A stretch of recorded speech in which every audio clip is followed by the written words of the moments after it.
A year ago, they stood on top of the world. Names like Simona Halep, Sabine Lisicki, Sofia Kenin. A terror on the court, a media focal point, and role models for a generation. Yet, in less than 12 months, everything collapsed. Without warning, without a sign. A long slide as if the whole world turned its back on them. You might think this is normal in sports, that athletes rise and fall. But no, this is a massive exodus from the top of the WTA. An unprecedented event in the history of women's tennis. Simona Halep, from an icon of endurance and resilience, suddenly became a name scratched off every major tournament due to a doping ban. Sofia Kenin, the 21-year-old Australian Open champion, abruptly disappeared from the top 100 as if she never existed.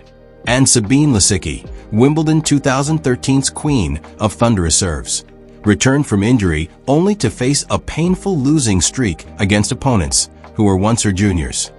No one saw this coming.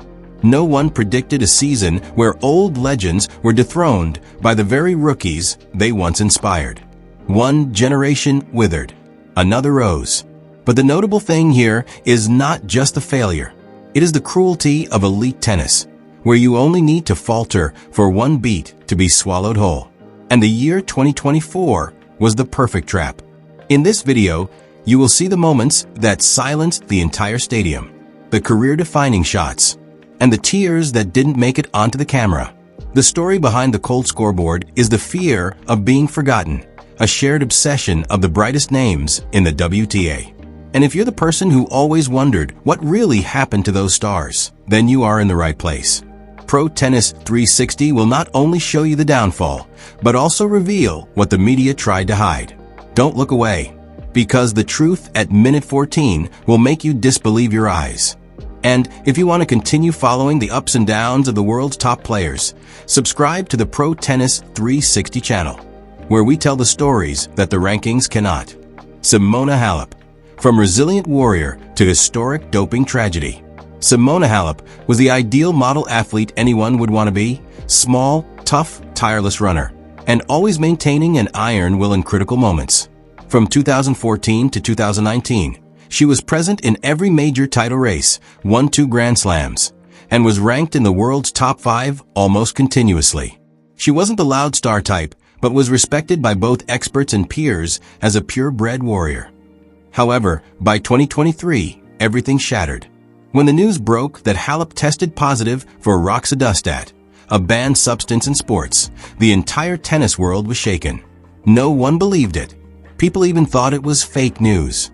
Simona Halep, the one who had never been involved in a scandal, always maintained a clean image, was the center of the biggest doping scandal of the year. But the test results were the truth. And what was even worse, the WTA decided to suspend her for 4 years. Halep cried during the interview. She asserted she was framed, that there was an error in the supplements. But the terrifying thing was, when the scandal erupted, no one in the professional circle who had once supported her spoke out in her defense. No colleagues, no coach, no sponsors. A chilling silence, like a death sentence for the career she had spent her entire youth building. You might think 4 years will pass quickly, but in professional tennis, 4 years is a century. Halep was erased from every tournament, dropped from the rankings, lost all sponsorships, and worse, was permanently labeled a doper. In the eyes of the international media, from a Romanian heroine, she became a symbol of irreparable collapse. The question is, did Halep truly cheat intentionally? Or was she the victim of an uncontrolled nutrition system? Or did someone want to push her out of the game to make way for the new generation? What do you think? Comment your thoughts below.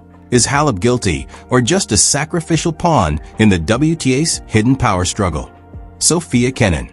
From Grand Slam champion to uncontrolled fall, Sofia Kenin was once considered the future of American women's tennis.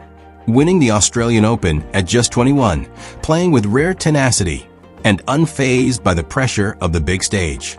At the time, people believed Kenin would be the face dominating the WTA for many years to come. But what no one expected, her peak was the very starting point for the longest slump of her career. After the Grand Slam, the pressure mounted. Expectations, Media, comparisons, and Kenin, instead of enjoying the victory, seemed trapped in the very image of champion. The world imposed on her. Losses began to appear. First, early exits from major tournaments. Then losses to lower-ranked opponents. And then, the confidence vanished. 2024 was the season where everything nearly collapsed completely. Kenin was consistently eliminated in the first round. No more familiar tenacity. No more sharp counterattacks. Instead, she was a hesitant, indecisive player, seemingly always playing in fear of making a mistake. Notably, Kenin did not suffer a severe injury.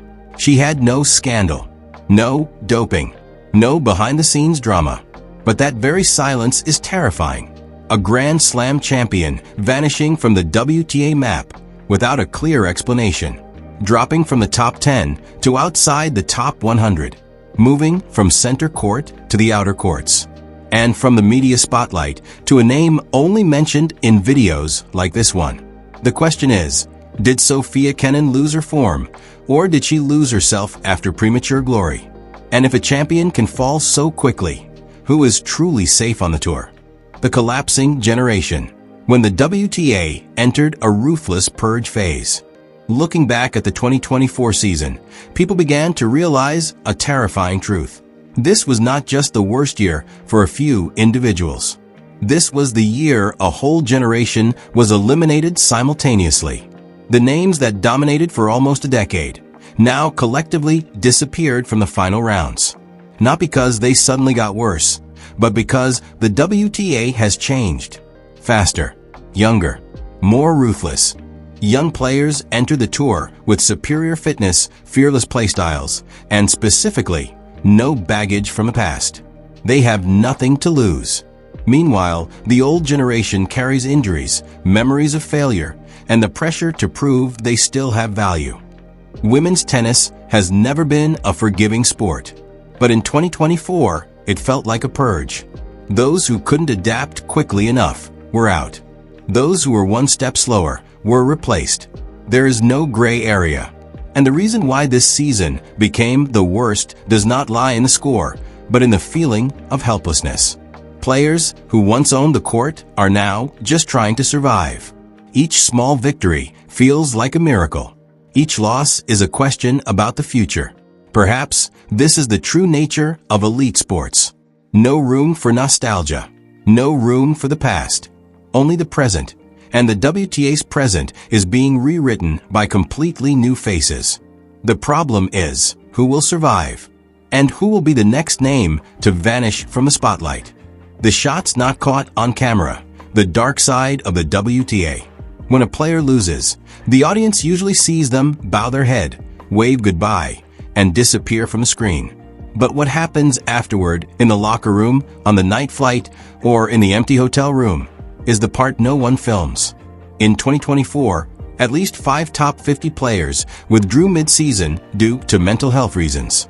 And that's just the tip of the iceberg. Because behind every faulty serve is a sleepless night. Behind every missed volley is the pressure of 5 sponsorship contracts. And after every loss is an identity crisis. If I don't win, who am I? Sabine Lisicki once said, "I'm afraid to go out on court not because I'm afraid of losing, but because I'm afraid I won't be myself when I hold the racket anymore." Sofia Kenin stopped posting on social media for 8 consecutive months, just to avoid aggressive comments. And for Halep, every news article about the doping case was a dagger piercing the belief she once used to compete. The WTA does not publish specific data, but sports psychologists report the rate of depression, anxiety, and emotional distress in female players under 26 has nearly doubled since the pandemic.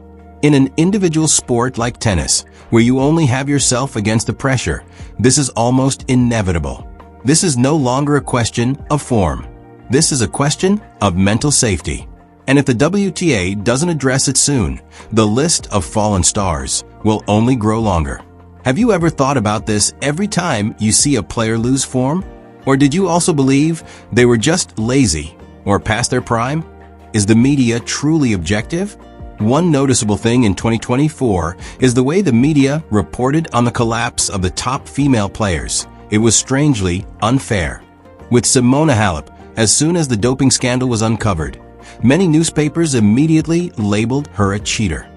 No skepticism, no multifaceted perspective. Meanwhile, if you notice, you will see a difference when some players who are white or come from more influential nations fall into similar situations. Articles about them often use words like regrettable, alleged, or unconfirmed. But with Halep, an Eastern European player, without strong media backing, the verdict was almost immediate. With Sofia Kenin, the decline was not thoroughly dissected. No one asked, why did a Grand Slam champion disappear without physical signs or scandal? Instead, they just said disappointing slump, and then moved on to write about a rising young player. Sabine Lisicki also received blunt comments from analysts, expired, ghost of herself, should retire soon. But no one mentioned the extraordinary recovery journey after a severe injury, or the fact that she fought just to be able to walk normally again. Sports media is inherently not objective. They serve the more compelling story than the truth. But in the WTA, that bias is hurting a generation that once inspired. When a player wins big, they are called a warrior. When they lose, they become a problem. There is no gray area. The question is, does what you read reflect the truth, or is it just what people want you to believe? When former stars have to beg for wild cards. If you want to understand the brutality of elite tennis, just look at how former WTA top players have to do everything possible to ask for a wild card, meaning a special invitation, just to compete. Sofia Kenin, once the world number 4, a Grand Slam champion, had to apply for a wild card in minor tournaments in 2024. Sabine Lisicki was similar, not enough points to enter the main draw, forced to play qualifiers or rely on luck from the organizers. This is not just about points. It is a cold reminder that fame is worthless if you don't win. In sports, the past cannot buy the present. Every season is a purge, and those who were once hailed are now lining up for a chance, like anonymous newcomers. One player even anonymously revealed to The Guardian, "I have to write the email myself, attach highlights, send it to the organizers, to prove that I deserve a spot in the main draw." Imagine that. A Grand Slam champion, who once signed million-dollar contracts, now has to apply like a student seeking a scholarship. No fanfare, no media, just a cold email, and the hope of being accepted. But that is the reality of tennis. And that is why the 2024 season is called the worst year. Not because of the losses, but because of the way the once glorious players were pushed into the background, without a sound. Do you think the WTA should have a mechanism to protect legends in their declining phase? Or should everything operate as it is now? The weaker one falls out of a race? The victories no one sees. While the whole world focuses on the young, strong, and explosive newcomers, in a very different corner of the court, veterans like Sabine Lisicki, Sofia Kenin, and Simona Halep are still fighting. But not fighting to win a major tournament, but fighting to win very small matches that no one cares about. A set won after a streak of 9 consecutive losses. Making it through the qualifiers after 2 years of not reaching the main draw. A clean service game after a month-long streak of double faults. These are the victories the media doesn't report. No flash photography. No cheering. But for those involved, it is worth more than a title. Sabine once shared in a little-known interview, "I don't play to get back to the top 10. I play to know that I still have something left not to give up on." For Kenin, just being able to compete without feeling extreme anxiety is a positive sign. And Halep, despite serving her suspension, still trains every day as if she will be allowed to return tomorrow. Those are the stories that aren't broadcast, but they are the most human part of elite sports. Tennis is not just a scoreboard. Tennis is about getting back up after the world turns its back on you. If you've ever had to start over, you will understand. The losers make the tournament. There is a strange truth in sports. The players who fail more than ever are the reason we remember a season. Not everyone remembers who won the Madrid Open this year. But people remember Lisicki's stumble in the second round. Remember Kenin's distraught look when she couldn't break a game against an anonymous young player. Remember Halep's eyes in her final media appearance, when she looked straight into the camera and said, "I did not cheat." These images are imprinted deeper than any ranking, because the audience is not only drawn to the winner, they are obsessed with those who once had everything and then lost it all. The hopeful rise of someone very strong is made all the more emotional if their opponent is a former champion on the decline. That is the necessary dramatic contrast in sports. That is how the drama in tennis is written, from blood, sweat, and unannounced endings. And while the winners raise the cup, the losers quietly depart, contributing significantly to the most memorable moments of the season. Without them, tennis would just be scores. The truth isn't on the scoreboard. After all the facts, matches, highlights, and disappointments, the 2024 WTA season leaves one lesson. Tennis spares no one, and fame cannot buy time. Halep may return, or she may not. Lisicki may retire quietly, or explode one last time. Kenin may find her inspiration again, or vanish like so many names that once made the top 10. But one thing is certain, we will be talking about this season for a long time, because it is not just a story of failures, but the way people face failure. Did you once think these players were past their prime? Or do you look at them in a different light now? Comment your thoughts below. And if you want to continue following the truths that the rankings cannot tell, subscribe to the Pro Tennis 360 channel. Because here, we don't just tell the stories of the winners. We tell about what the media overlooks.